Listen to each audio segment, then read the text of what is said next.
क्या देख quantum number का एकदम लास्ट क्या बताया था?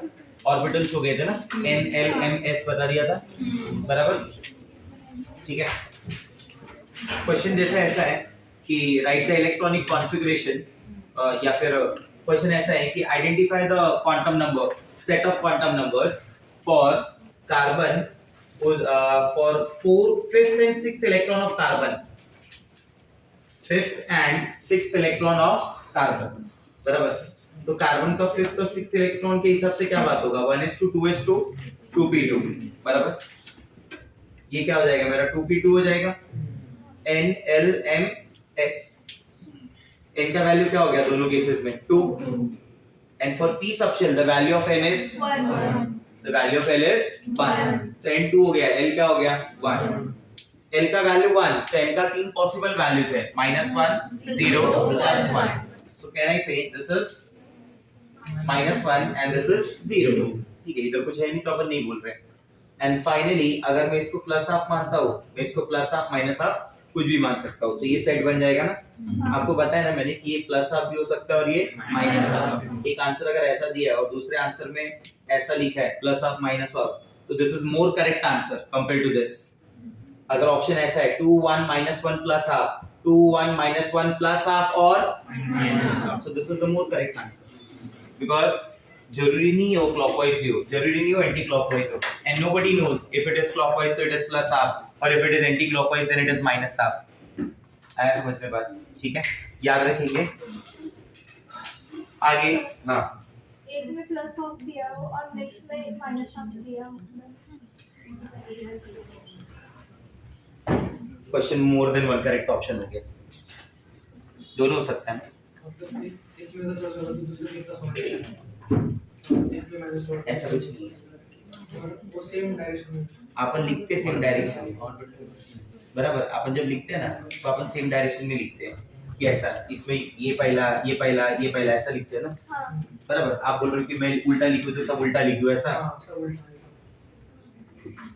ऐसा लिखने का स्टाइल है खाली। अब मैं जब लिखता हूँ तो चौथा इलेक्ट्रॉन तो मैं पहले नहीं भरता हूँ ना, बट जरूरी उसमें भरूं? मैं तो किसी में भी भर सकता हूँ। वो लिखने का रूल है खाली, एक यूनिफॉर्मिटी मेंटेन हो सब जगह, इसलिए अपन वैसा लिखते हैं। बट मैंने क्वेश्चन बताया था ना कि अगर ऐसा क्वेश्चन पूछ लिया NLM की वैल्यूज के बारे में, और मान लो एक इलेक्ट्रॉन ऐसा है D6 है, 3D6, बराबर। 1 2 3 4 5, this is 1, this is 2 3 4 5, 6th one कहीं पे भी प्लेस हो सकता है, उसका n का वैल्यू कुछ भी माना जा सकता है,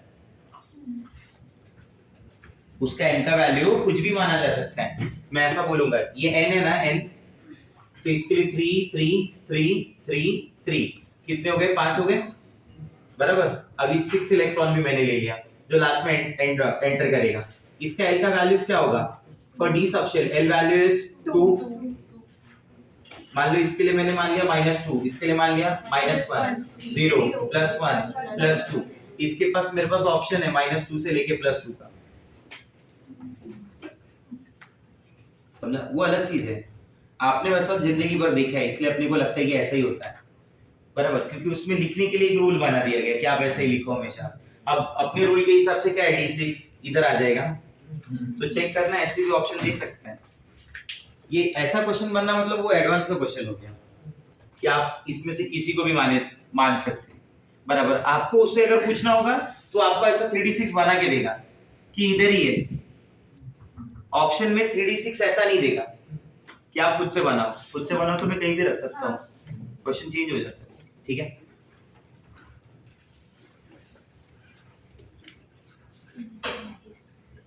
now we are starting with the Schrodinger wave equation। ठीक है, पार्ट का नाम है वेव मैकेनिकल मॉडल। अभी तक अपना जो डिस्कशन हुआ है ना, जो अपना बातचीत हुआ है, जो आपको मैंने समझाया बताया है, बराबर, उसमें अगर आप बोर का मॉडल इमेजिन करेंगे तो आपके माइंड में क्या आएगा मालूम है? सोचेंगे तो ऐसा डार्क ब्लैक कलर का एक फिल्म जनरेट है in which nucleus is there, an electron revolve around that nucleus in a circular path, we call them orbital। What we call orbit. तो मैं ऐसा मानता हूं कि ये कौन हो गया, ये न्यूक्लियस हो गया मेरे पास, ठीक है।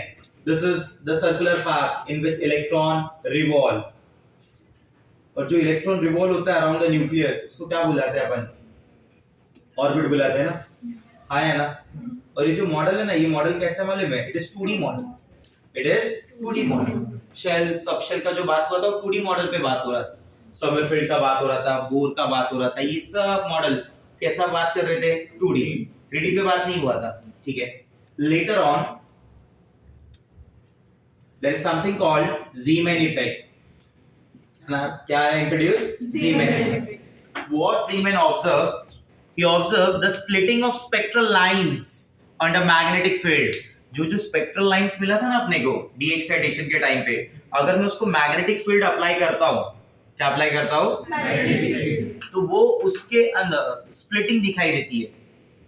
तो इसका क्या मानना था कि सबशेल के अंदर भी अंदर कुछ और आ रहा है, समझ रहा है मेरा बात, मतलब एक और एनर्जी लेवल है जो इसके अंदर भी प्रेजेंट होगा, जो इसके अंदर प्रेजेंट होगा, उसके इस पार्ट को क्या नाम दिया गया था, ज़ीमैन इफेक्ट। तो आपसे पूछे कि ज़ीमैन इफेक्ट क्या है, तो it is splitting of, what it is, splitting of spectral lines, splitting of spectral lines under magnetic field. ऐसे एक दूसरा भी इफेक्ट है जिसका नाम है स्टार्च इफेक्ट। इन सब बातों का कोई डिस्कशन नहीं था कौन से मॉडल में, बोर मॉडल में, उसने इन सब कोई बातों को एंटरटेन नहीं किया था।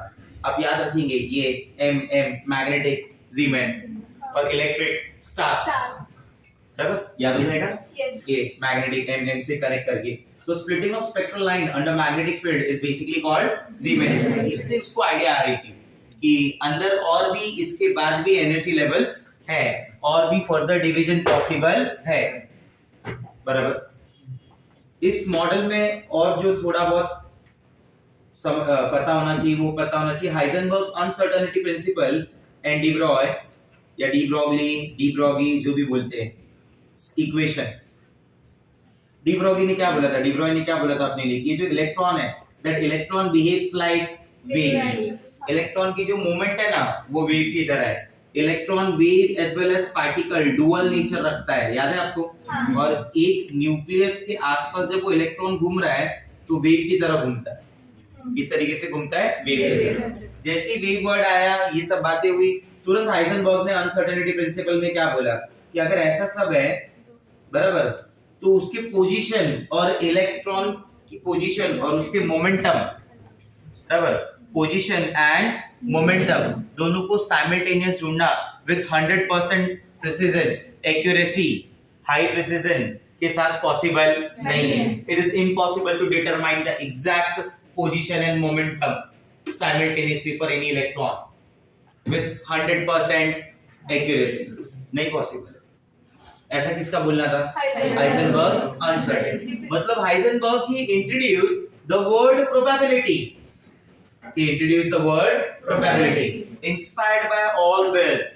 अब बात होता है स्क्रॉडिंजर का, किसका बात होता है, स्क्रॉडिंजर, बराबर। क्योंकि ऐसा माना जाता था ना कि दो टाइप के साइंटिस्ट के ग्रुप हैं। कितने टाइप के, दो। एक टाइप साइंटिस्ट का ग्रुप ऐसा है जो बिलीव करता है कि गॉड एग्जिस्ट करता है, और एक टाइप के साइंटिस्ट का ग्रुप ऐसा है जो बिलीव करता है गॉड का एग्जिस्टेंस नहीं। अगर कुछ है तो देयर इज साइंस ओनली, समझा। स्क्रॉडिंजर, हाइजेनबर्ग, अनसर्टेन, हाइजेनबर्ग, ये सब उस ग्रुप को बिलोंग करते हैं जिनका मानना है कि गॉड है। तो इसलिए वो वर्ड पे बात करते हैं प्रोबेबिलिटी, बराबर, कि ऐसा हो भी सकता है, ऐसा नहीं भी हो सकता। आया समझ में। आप आइंस्टाइन के बारे में पढ़ेंगे तो आपको ऐसा पता चलेगा कि उसका वो किसी भी बात के लिए बोलता था कि इसके लिए इक्वेशन डिराइव की जा सकती है और बताया जा सकता है कि ये होगा या नहीं होगा, ये होगा या नहीं होगा। इनका बोलना ऐसा नहीं था। स्क्रॉडिंजर का जो वेव इक्वेशन है ना, वो अपने को काफी सारी बातों को समझाता है यहाँ पे। स्क्रॉडिंजर वेव इक्वेशन इज, इसको मैं सॉल्व कर लूंगा ना तो we can easily calculate the value of n, l, m quantum number. Spin quantum number is different part, spin quantum number is different part. With the help of Schrodinger wave equation we are able to calculate the values of n, l, m। ये equation क्या है, double differentiation की equation है जिसको हम लोग ऐसे लिखते हैं d square psi upon dx square plus d square psi upon dy square plus d square psi upon plus 4 pi square upon lambda square, 4 pi square upon lambda square into E minus V. नहीं, वो तो 8 पाई जब लिखते तब e minus v आता है, into psi is equal to 0, into psi is equal to 0. This is the equation where x y z are the axes और उन्हीं एक्सिस के with respect to double differentiate किया गया है. Psi is a wave function, क्योंकि अपन क्या मानते हैं कि इलेक्ट्रॉन कैसा होता है, वेव के जैसा ना, तो इसे क्या माना गया, साई. और साई को क्या बोला गया कि साई इधर क्या माना गया, wave function. It's a wave function. Sir मतलब एम्पलीट्यूड होता है क्या? हाँ, उसका मतलब उधर हो गया एम्पलीट्यूड. साई को वेव फंक्शन माना गया. अब सुनना इसके बारे में. इसको एक और मॉडिफाइड फॉर्म में चेंज किया जा सकता है. कैसे चेंज किया जा सकता है? lambda is equal to h by p, that you know very well. So lambda square is equal to h square upon p square. So instead of that lambda square, can I put h square upon p square? Yes. So h square नीचे, p square ऊपर. समझ गए बात को? ठीक. You know what is kinetic energy? Kinetic energy is basically half mv square. Squaring ऊपर नीचे multiply by m, so it become m square v square upon m. ये m इधर बुला लीजिए, 2 इधर बुला लीजिए, ये क्या हो जाएगा, 2 into k into m is equal to m square v square, that is momentum का square. आया समझ में? तो instead of writing momentum का square, what I will write there, 2 KEM बराबर. अभी ke को ध्यान से देखो. Total energy is the sum of kinetic energy and potential energy. Your potential energy will be represented by V and total energy will be represented by E. So in that case, kinetic energy will be is equal to E minus V. If you put Ke is equal to E minus V, ये पूरा का पूरा equation ऐसा हो जाएगा, plus 8 4 pi square है ना, multiply by क्या हो जाएगा, 2 into m into E minus V. 4 pi square है, ये हो जाएगा 8 pi square m E minus V upon, और लैम्बडा स्क्वायर की जगह क्या आ गया था अपना, h स्क्वायर. आया समझ में बात? Yes. s into psi is equal to 0. Start उसी से होगा, d square psi upon dx square. अरे बात समझ में? Yes. ये equation. What is the significance of this equation? With the help of this equation, by solving this equation, we can calculate the values of n, l, m.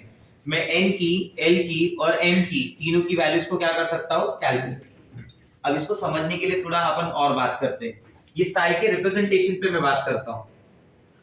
Representation पे, representation of Sai. ये साई को ऐसे represent किया जाता है actually, Sai n l m. कभी भी साई के साथ ये तीनों वैल्यूज को ऐसे लिखा जाता है, n l m बराबर. अब ये जो आता है ना, ये कहां से आता है मालूम है, ये आता है साई. ये x y z normal axis को we are replacing with the help of polar coordinate axis. कौन से एक्सिस से मैं रिप्लेस कर रहा हूं, पोलर कोऑर्डिनेट एक्सिस, जिसमें मैं मान रहा हूं रेडियस, मैं मान रहा हूं थीटा और मैं मान रहा हूं फाई बराबर. चलो ये थोड़ी देर बाद बताता हूं आपको. पहले ये समझ लो कि अगर मैं कहीं पे ऐसा लिखता हूं, इसका मीनिंग क्या होता है. इसका एग्जांपल एक समझो. लिखा हुआ है साई 200 बराबर. तो इसमें जो पहला 2 है ना, it indicates the value of n, it indicates the value of l, it indicates the value of m. मतलब ये किसकी रिप्रेजेंटेशन हो गई मालूम है, ये 2s की रिप्रेजेंटेशन हो गई. If n is equal to 2, तो second shell l is 0, s, m is 0, s, 2s हो गया ना. हाँ. नहीं समझा मेरा बात? इसको 2s बुलाएंगे, क्या बुलाएंगे, 2s. अब मैं साई n l m के ऊपर अगर और सोचूं और थोड़ी बातें करूं, ठीक है, तो एक क्वेश्चन सबसे पहला ऐसा आएगा, सबसे पहला टाइप का क्वेश्चन ये आएगा, which of the following wave functions are invalid? Which of the following wave functions are invalid? कौन से वेव फंक्शन इसमें से क्या होंगे, इनवैलिड. ऑप्शन ए, जिससे देखिए ऑप्शन ए में it is psi 210, option B psi 440, option C 210, 1 1 बराबर option D psi 1 0 0 option C क्यों नहीं वहाँ पे 4 आया है ना, then n should be greater than L always. L by 1. Okay and what about this L छोटा है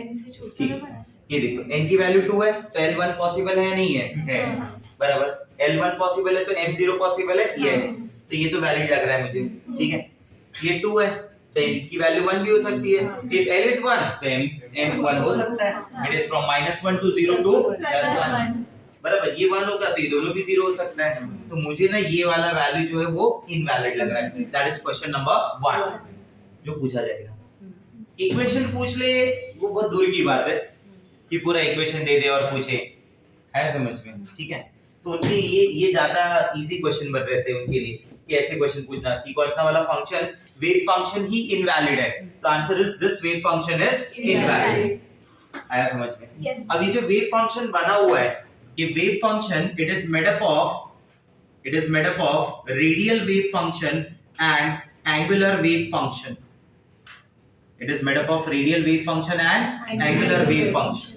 बराबर जैसे मैं आपको ऐसा बोलता हूँ सुनना मेरी बात को ध्यान से अब ना मैं मॉडल को 3D प्रपोज कर रहा हूँ ये जब बातें हुई थी ना श्रोडिंगर ने ऑर्बिटल की डेफिनेशन ही वैसी दी probability of finding electron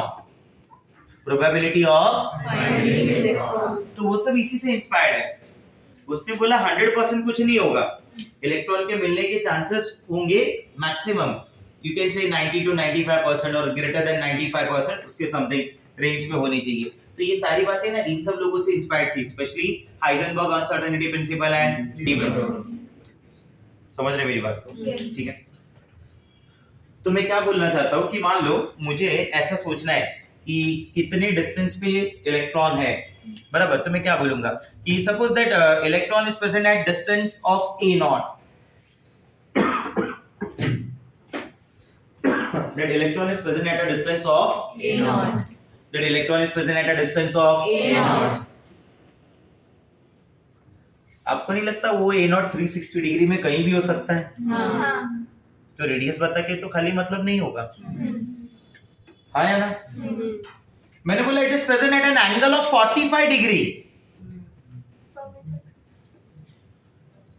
45 degree इकड़े पे हो सकता है इकड़े भी हो सकता है इकड़े भी हो सकता है इकड़े भी हो सकता है इसलिए रेडियस और एंगल ये दो से खाली फर्क नहीं पड़ेगा मुझे एंगुलर में एक और फंक्शन चाहिए था किसके विथ रिस्पेक्ट टू 45 डिग्री कितने के विथ रिस्पेक्ट टू इसलिए तीन चीजें आई एक आया साई रेडियस और एक आया साई एंगुलर तो ये होता है रेडियल वेव फंक्शन और theta and phi are the angular wave function so those three coordinates x y z were replaced by these three r theta and phi where this radial wave function give you the idea about the values of n and l whereas these two functions give you the idea about the l and m समझ रहे मेरी बात को मैं जो बोल रहा हूँ वो गलत है शायद से मुझे नहीं पता सही है गलत है बट आपको एक पॉइंट समझा दूंगा मैं with the help of value of n we can calculate the value of l yes or no Yes. और उसी l से I can calculate m तो रिलेट हो रहा है l n to l l to m कुछ ऐसा connection होगा है समझ में ठीक है अपना उतना ही बातचीत चल रही है जो एग्जाम में आएगा उससे ना एक लाइन ज्यादा ना एक लाइन का ठीक है ये ऐसा पार्ट है जिसका नॉलेज किसको भी नहीं है जो थोड़ी बहुत बातें लोगों ने समझ ली वही बताते हैं आधे लोग तो बताते नहीं जो थोड़ी बहुत समझ ली वो बता देते हैं बस कि ये ऐसा ऐसा है बराबर अब जैसे प्लेन वगैरह में भी क्या है ऐसी कोऑर्डिनेट एक्सिस की जरूरत पड़ती है ना कि इतने के डिस्टेंस पे इतने के एंगल पे जाना है अरे हाँ ना इसलिए तो पीसीबी अलाउ नहीं रहता ना पीसीएम चाहिए ही ये बी वाला क्या पता किधर लेके चला जाए क्या भरोसा अलग ही कैलकुलेशन चलेगी बोला अरे रेसिप्रोकेट नहीं किया हाँ पता चला उधर दूसरी जगह चला गया है तो बोला अभी क्या है अभी तो चारों तरफ फ्यूल भी खत्म होने वाला है पानी दिख रहा है नीचे इसलिए अलाउ नहीं किया है हमको तो ये n और l की वैल्यू देगा और ये कौन सी वैल्यू देगा l और m यहाँ से ये वैल्यूज मिल रही है अपने को, बराबर। अब कुछ जगह ऐसी होती है अपने पास जिसे अपन बुलाते हैं नोड। क्या बुलाते हैं? नोड। मैंने बोला था ना, ये वो पार्ट है, ये वो प्लेन है, नोडल प्लेन। हाँ है ना? कितना भी पढ़ने वाला बच्चा हो, उसको बोल दिया नहीं तू इधर नीचे बैठेगा, नहीं नहीं भाई नीचे क्यों बैठेगा, मेरा ईगो हर्ट हो जाएगा। हाँ है ना? एस में ऐसा नहीं होता, एस वाले में। क्यों? क्योंकि नहीं, एस में बेंच ही नहीं है, सबको नीचे बैठना है। उसका ईगो क्यों हर्ट हुआ? सब लोग ऊपर बैठे थे, मैं नीचे बैठा था ना, इसलिए वो डिपेंड करता है ना। एस वाले में क्या बताया था, किसी भी एंगल पे किसी भी डायरेक्शन में जाओ, the probability of finding electron is same. अब जब बेंच ही नहीं है तब तो कोई किधर भी बैठे, कैसे भी बैठने की अरेंजमेंट तो किस लिए चेंज हो गई? ये बेंच की वजह से ना, कि इतने पे बैठा जाएगा, इधर नहीं बैठा जाएगा, वरना ये जगह कौन सी खराब है? नहीं समझा मेरा बात? क्लियर हो रहा है? Yes. तो ये जो प्लेन होगा ना मेरे पास, this will be called as a nodal plane. इसे मैं क्या बुलाऊंगा? नोडल प्लेन, बराबर। और वो नोडल प्लेन में इस तरीके से देखूंगा, एक मेरे पास रेडियल नोड बोला जाएगा, एक मेरे पास एंगुलर नोड बोला जाएगा, बराबर। One is radial node, the other one is angular node. Try to understand this. Radial node and angular node. That radial node, the value of radial node is calculated by formula n minus L minus 1, whereas the value of L is equal to the value of angular node. ठीक है? इन दोनों की help से हम लोग total node भी ढूंढ सकते हैं, बराबर। रेडियल नोड, बराबर, radial node plus angular node, that is n minus L minus 1 plus L minus, और ये कैंसिल हो जाएगा, n minus n is the value of total node. अब एक अगला क्वेश्चन यहाँ से बनेगा, सर टोटल नोड या एंगुलर नोड होगा क्या? फिर n minus 1 इज n ना? देख देख, n minus 1 बोलता हूँ मैं, रुक जाओ थोड़ी देर, रुक जाओ खाली, ठीक है।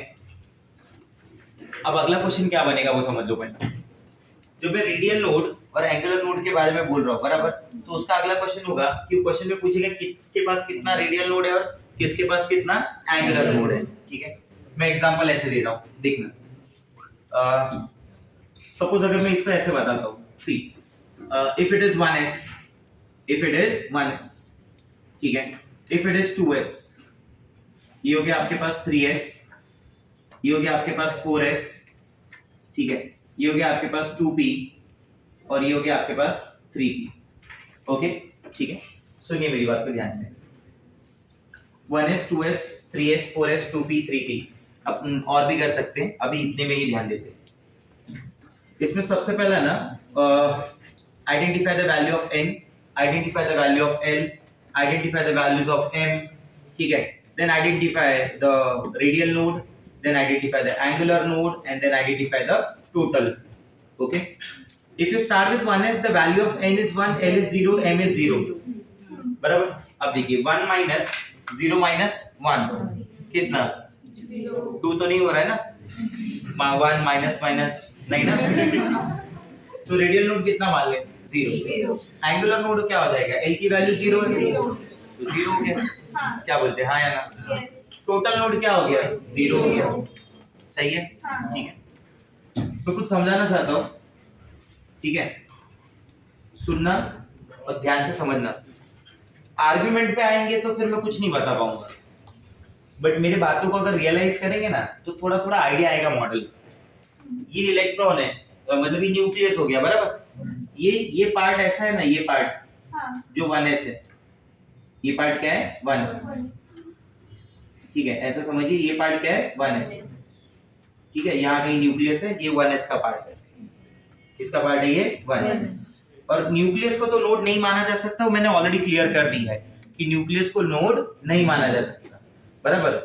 उसके अंदर तो इलेक्ट्रॉन के मिलने की प्रोबेबिलिटी बनती ही नहीं है, वो पहले ही बता चुका हूँ, क्योंकि उसकी ग्रेटर देन वेलोसिटी होनी चाहिए 5 × 10⁸ के पास, और वेलोसिटी ऑफ लाइट इज 3 × 10⁸, तो उसका तो बात ही नहीं होता, बराबर। तो इसे मैं मान रहा हूँ 1s।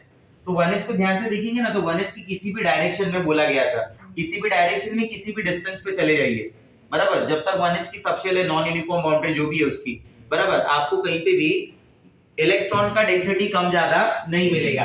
Everywhere that probability of electron density is same everywhere, ठीक है। n की वैल्यू क्या बोलेंगे? 2। n की वैल्यू क्या हो गई? 0। m की वैल्यू रेडियल नोड पे आ जाएगी। 2 माइनस 0 माइनस 1 कितना हो रहा है? 1। एग्री? से समथिंग, यस और नो? यस। अब आ जाइए आप एंगुलर नोड पे। l की वैल्यू क्या हो गई? 0। हाँ आया समझ। Total node. इसने बोला नहीं तो 2 बार बताना पड़ता था, कंटाल आता है मेरे को फिर। आप समझे ना मैंने क्यों नहीं बोला? Yes. उसने बोला कि ये तो n-1 तो l ही हो गया, ऐसा नहीं हो, वो जो एक केस आप सोच रहे थे उसमें हुआ, आगे में नहीं होगा। अब 3 में लिखूंगा 4, आप जिसे 2p पे आएंगे तो हो जाएगा। That is only for the selected cases, ठीक है। टोटल नोड पे आ जाइए। 1 + 0 कितना हो गया? 1। मतलब इकडे आ गए, इधर आ गए, क्या बोलते हैं? हाँ या ना? इन दोनों के बीच में एक जगह ऐसा भी दिख रहा है आपको जहां पे शायद इलेक्ट्रॉन नहीं है, तो रेडियस वाइज वो जगह जो है ना, वो रेडियल नोड हो गई, जो 2s के लिए जनरेट हो रहा है, ये वाला part, where the probability of finding electron is 0. this one नहीं समझ रहे? हाँ समझ।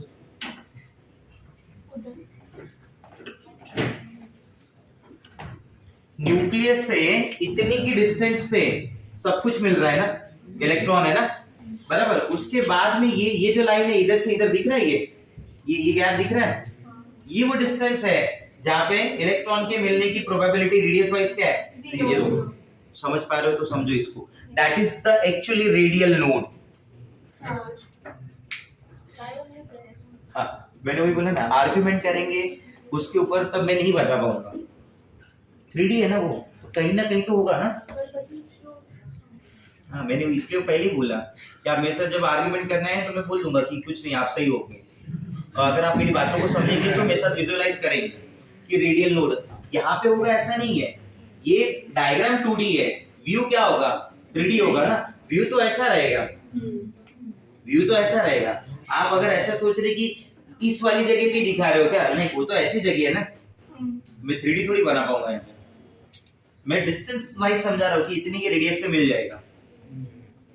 आप समझ रहे मेरी बात? Yes. उस तरीके से मैं बात कर रहा हूँ। उसके बाद इतने वाले पार्ट के लिए तो कुछ नहीं होगा ना। जैसे मैं 3s में लिखूंगा ना, तो ये देखिए इसके रेडियल नोड 2 हो जाएंगे। तो आपको विजुअलाइज मैं ऐसे कराऊंगा कि देखिए आपको अगर न्यूक्लियस से 3s की तरफ जाना है तो 1 और 2 नोड से पास होके जाना पड़ेगा। डायग्राम तो अपना 2D ही रहेगा ना यार, समझ रहे मेरी बात को? कि आपको 2 से पास होके जाना पड़ेगा। जैसे ही मैं 4s पे आऊंगा, मैं इसको क्या कर दूंगा? 3 कर दूंगा। उसका आएगा भी ना 3, चेक कर लो। 4 - 0 - 1 कितना हो गया? 3। समझ रहे मेरी बात? हाँ आया ना? Yes. क्लियर? हाँ अब इसमें ऐसा हो कि इधर क्यों नहीं दिखा रहे हो, इधर क्यों नहीं दिखा रहे हो, तो उसका आंसर नहीं है फिर यहाँ पे, वो डिस्टेंस वाइज हो गया। फिर और आगे तुम्हें और भी बहुत कुछ बताना पड़ेगा, ठीक है। फुर्सत में एग्जाम दे लो, उसके बाद मिलो फिर तब। ये समझ में आ रहा है? अभी समझा आपको? मैं जो 1 नोड बोल रहा हूँ, 2 नोड बोल रहा हूँ, 3 नोड, ऐसा आ जाएगा। क्लियर हो रहा है? और 2p जब आएगा तब ऐसे बातें होंगी, ऐसे 2p जब आएगा ना तो बातें ऐसे होंगी, क्योंकि तीनों ऑर्बिटल क्या है एक दूसरे को परपेंडिकुलर। समझ आ रहा है? Yes. 2p में देखिए n की वैल्यू क्या हो गई? 2। 2. l की वैल्यू क्या हो जाएगी? 1। m की वैल्यू क्या होगी? वो -1 भी हो सकता है, 0 भी हो सकता है, +1 भी हो सकता है। वो तो ऑर्बिटल का है उसका, उससे अपने को कोई मतलब नहीं। सब लिखा था इसलिए वो भी लिख दिया मैंने उधर। अब मुझे बताओ रेडियल नोड क्या होगा उसका? 2 - 1 - 1 0। रेडियस वाइज नहीं मिलेगा उसमें, एंगुलर वाइज मिलेगा, एंगल वाइज मिलेगा। उसमें क्या मिलेगा? एंगल वाइज मिलेगा। नहीं समझ रहे बात को? एंगल वाइज मिलेगा। प्लेन, वो जो प्लेन बताया था मैंने आपको, अगर मान लीजिए ऐसा प्लेन है, ऐसा सोचिए, एक प्लेन है, इसके अलोंग ऑर्बिटल है, बराबर? तो ये ऐसे है ना, हाँ या ना? ग्रीन वाले के अलोंग ऑर्बिटल है, बराबर? ग्रीन वाले के along orbital with respect to that particular orbital. ये जो प्लेन मेरी तरफ है ना, ये तो खाली है ना भाई, इसमें तो इसके कोई इलेक्ट्रॉन थोड़ी मिलने के चांसेस है, हाँ। तो वो क्या हुआ, मेरा एंगुलर नोड हो गया ना ऑफ दैट पर्टिकुलर ऑर्बिट। नहीं समझा मेरा बात? उस तरीके से, ठीक है। बट आपको उतना नहीं पूछेगा, ठीक है। आपको जो पूछेगा ज्यादा से ज्यादा एंगुलर नोड पूछेगा, कितने रेडियल नोड है, कितने एंगुलर नोड है। रेडियल नोड कितने हो गए? 0। एंगुलर नोड कितना हो गया? 1। टोटल नोड कितना हो जाएगा? 0 + 1 1। और समझ पा रहे मेरी बात को? क्लियर हो रहा है मैं क्या बोलना चाहता हूँ? ये क्वेश्चन क्लियर हुआ रेडियल नोड और एंगुलर नोड के ऊपर। ये टोटल नोड क्या बन जाएगा मेरे लिए? n-1। क्लियर ये बात? Any doubt with this? ठीक है, ये वाले पॉइंट्स क्लियर हो गए कि जो यहाँ पे बताया था कि इसको साई को क्या लिखा जा सकता है? E - v। ठीक है, इस इक्वेशन को और भी आगे बढ़ाया जा सकता है, हैमिल्टन करके कांस्टेंट वगैरह आता है, पर वो सब आपके सिलेबस का पार्ट नहीं है, तो इसलिए नहीं करना है। आप समझे मेरी बात को? ठीक है, कुछ कर्व है जो मैं आपको बना के दिखा रहा हूँ, ध्यान से देखिए। साई और साई स्क्वायर के रिलेटेड बातें। क्या वो नहीं लिखा। तुम लोग लिखते किधर हो? फोटो स्क्रीनशॉट ले लेना उसमें से।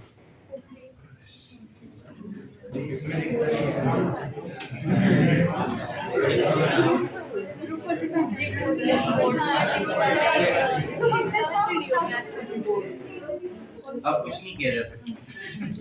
पहला बोले होते तो चलता है, रफ कर दिया तो बोले R वर्सेस R। चलो आ जाओ, R versus R। R versus R। R versus R में क्या है कि जो साई है ना, साई उसको R से भी रिप्रेजेंट किया जाता है। साई को किससे रिप्रेजेंट किया जाता है? R। तो मैं अब ये या तो मैं ऐसे लिख दूं या तो मैं ऐसे लिख दूं, दोनों का मतलब एक ही होता है। मैं ग्राफ बना रहा हूं 1s के लिए, किसके लिए? 1s के लिए, ठीक है। तो ग्राफ क्या है मैं वो बता रहा हूं, ग्राफ कैसे आई यहाँ पे नहीं बता सकता मैं, ठीक है। ग्राफ क्या है मैं वो बता रहा हूं, ठीक है। R और R का ग्राफ कुछ ऐसा आता है, रेक्टेंगुलर हाइपरबोला। कौन सा बोला? रेक्टेंगुलर हाइपरबोला, ठीक है।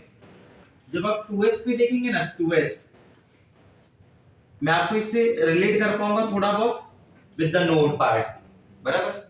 जैसे मैं 1s जब लिखता हूं तो you tell me what is the value of n - l - 1, बराबर। ये 1 माना जाएगा, ये 0 माना जाएगा। 1 - 1 कितना हो गया? 0। जब मैं 2s लिखता हूं तो उस केस में what is the value of n - l - 1? देख के बता दो डायरेक्टली। 1 का मतलब क्या हुआ? एक नोड आ गया, बराबर। ये R हो गया, ये मान लीजिए न्यूक्लियस है, बराबर। ये इधर किसी को टच करना मतलब साइड R का इधर टच करना मतलब R की वैल्यू 0 हो गई। R की वैल्यू क्या हो गई? 0। और ये वैल्यू ऐसे जाएगी, इधर से ऐसे होके ऐसे, मतलब वैल्यू नेगेटिव भी हो रही है। कैपिटल R और स्मॉल r में रिलेशन क्या है? कैपिटल R और स्मॉल r इनवर्स रिलेशन मिल गया ना आपको, कोई एक रिलेशन नहीं है, वो चेंज होते जा रहे हैं। अभी तो इसलिए मैंने वर्ड नहीं यूज किया ना वहां पे, वरना मैं खुद ही चिल्ला के बताता था डायरेक्ट रिलेशन है, सीधा सीधा बना दो। इनवर्स रिलेशन है, ऐसा बना दो। आया ना? इसलिए हर एक ग्राफ में रिलेशन चेंज होगा, बराबर। ग्राफ बनाने के बाद जो मैं समझा रहा हूँ वो मेन पॉइंट है यहाँ पे।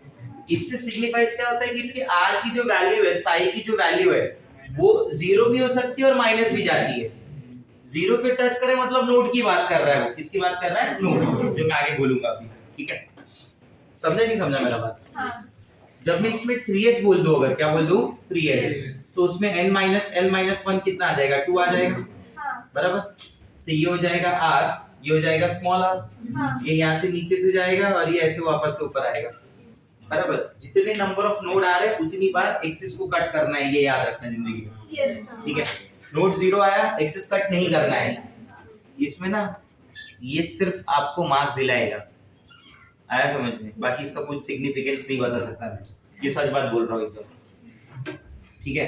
आप बोल दो कि ये ग्राफ बता दो, मैं तुम समझ जाए कि इलेक्ट्रॉन को एग्जैक्टली लोकेट कर लिए कहाँ पे है, ऐसा कुछ होना पॉसिबल नहीं है, ठीक है। तो एग्जाम पॉइंट ऑफ व्यू पढ़ रहे, मैंने पहले ही क्लियर कर दिया इस पर्टिकुलर पार्ट के लिए। जैसे ही 1 आया मतलब 1 कट हो गया, जैसे ही 2 आया मतलब 2 कट हो गया। अब अगर मैं 4s ड्रॉ करूंगा तो तुम्हारे माइंड में क्लियर है 1 2 3 कट होना चाहिए। कभी कभी वो लोग कंफ्यूजन क्रिएट करने के लिए क्या करते हैं मालूम है? इसको 0 मान, इसकी जो 0 है ना 0, उसको नीचे मान लेते हैं, मतलब इधर 0 हो गया, -1 -2 -3, तो आपको लगेगा आपका कर्व ऐसा जा रहा है, पूरा कट तो आया ही नहीं, कट इसलिए नहीं आया क्योंकि जीरो को नीचे मान लिया गया, मतलब यहाँ ना मान के एक्सेस नीचे लिया गया है। अपन यहाँ मान रहे हैं मतलब जीरो अपने लिए इधर है, जीरो अपने लिए इधर है, जीरो अपने लिए इधर है। आप समझ रहे हो मेरी बात को? हाँ, तो ऐसा भी कर सकता है, ध्यान देना वो। अब मैं आपको रिलेशन बता रहा हूँ साई स्क्वायर, जिसको मैं आर स्क्वायर भी बोलता हूँ, वर्सेस आर, बराबर। This is the probability distribution, probability of finding electron basically. ये क्या है? इसका कुछ सिग्निफिकेंस नहीं है, असली में सिग्निफिकेंस किसका है? साई स्क्वायर, बराबर। इधर तो वैल्यूज नेगेटिव में आ रही है ना भाई, साई नेगेटिव हो सकता है बट साई स्क्वायर कभी नेगेटिव नहीं हो सकता। क्यों? क्योंकि नेगेटिव भी अगर स्क्वायर में जाएगा तो क्या बन जाएगा? बट लेकिन जीरो हो सकता है क्या? हाँ, जीरो हो सकता है, मतलब नोड का एग्जिस्टेंस अब तुमको दिखेगा असली में। इस वाले को इससे रिलेट करो, पहले वाले को मैथमेटिकली थोड़ा। इसकी वैल्यू को स्क्वायर कर दिया गया, क्या फर्क पड़ेगा? नीचे ऊपर तो जाएगा नहीं, जैसा रिलेशन है वैसा ही रहेगा, ठीक है। अगर मैं इसमें देखता हूँ, यहाँ फर्क पड़ जाएगा, देखना, आर स्क्वायर वर्सेस आर। ये पार्ट ना ऊपर चला जाएगा, ये ऐसे गया गया गया गया गया, नीचे गया नीचे गया, बराबर। जैसे जीरो हुआ तुरंत ऊपर, नहीं समझा? जैसे जीरो हुआ तुरंत ऊपर। ये लाइन दिख रही है, टच हो रही है, जीरो हो गई इलेक्ट्रॉन डेंसिटी उधर। प्रोबेबिलिटी बोली ना मैंने, वो जीरो हो गई, तो देयर इज नोड। ये जितनी बार इस लाइन को टच करेगा उतनी बार नोड माना जाएगा, उतनी बार क्या माना जाएगा? नोड, ठीक है। अब ये देखिए 3s में देखिए,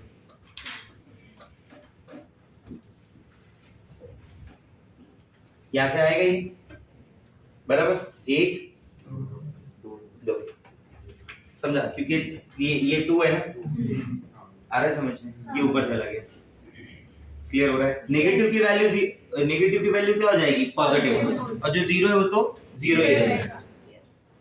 समझा मेरा बात? ठीक है। तो आपके एनसीईआरटी की टेक्स्ट बुक में ये और ये वाला कर्व दिया हुआ है। ये दो एक्स्ट्रा मैंने कर्व बता दिए। मैं इसके अलावा आपको एक फोटो भी शेयर करूंगा जिसमें 2p 3d 3d सब के फोटो है, बराबर। आप याद रखना 2p 3d और 4f, बराबर। मैं लिखूं तो 234 हो गया ना, क्या लिखूं? 234। देखो पीडीएफ 234, 345, 456, इन सब के कर्व एक जैसे ही होते हैं, मतलब 2p 3d 4f का कर्व क्या आएगा? सेम, बराबर, ठीक है। थोड़ा लॉजिकली और समझ ले, 2p है ना अपने पास, इधर 3d पे आ जाइए। 3d में n की वैल्यू क्या मानोगे? 3, l की वैल्यू क्या मानोगे? 2, m की वैल्यू क्या मानोगे? बहुत सारी वैल्यूज हैं, छोड़ दो। रेडियल नोड क्या हो गया तुम्हारा? 3 माइनस 2 माइनस 0, बराबर, ठीक है। एंगुलर नोड के लिए क्या बोलते हो तुम? 2, बराबर, ठीक है। टोटल नोड क्या हो गया? 2, रेडियल नोड का कोई डिफरेंस दिख रहा है? सिमिलरिटी दिख रही है, बराबर। अब आ जाओ 4f के लिए, किसके लिए? 4f के लिए। उसके n l m की वैल्यूज बोलो मुझे, और उसके बाद n माइनस l माइनस 1 बोलो। n की वैल्यू क्या होगी? l की वैल्यू क्या होगी? 3, ये जाने दो। ये क्या हो जाएगा? 4 माइनस 3 माइनस 1, कितना हो गया? 0। रेडियल नोड का डिफरेंस समझ में आ रहा है? अपनी बात रेडियल पे ही हो रही है, r लिए ना, रेडियल फंक्शन में डील कर रहे हैं, तो अपन r ही बोल सकते हैं, एंगुलर नहीं बोल पा रहे अपन, ठीक है। तो ये समझा 2 3 4 क्यों? अब ये देखिए 3p को देखिए, 4d को देखिए और 5f को देखिए, बराबर। इसका n माइनस l माइनस 1 बोलो फटाफट। 3 माइनस 1 माइनस 1, इसका बोलो 4 माइनस 2, 4 माइनस 2 माइनस 1, कितना हो गया? ये कितना हो गया? 3 minus 1 minus 1, 4 minus 2 minus 1, 5f का देखिए, 5 माइनस 3 माइनस 1, कितना हो गया? आगे आ जाइए, ये हो गया 4p, ये हो गया 5d और ये हो गया 6x। n minus l minus 1, 4 minus 1 minus 1, 5 minus 2 minus 1, 6 minus 3 minus 1, इसलिए उनके कर्व क्या आते हैं? सेम। समझ गए बात को? क्लियर हो गया? ठीक है। तो जो क्वेश्चन रहेंगे वो कर लेना, इसके आगे भी स्टार्ट करते हैं अपन।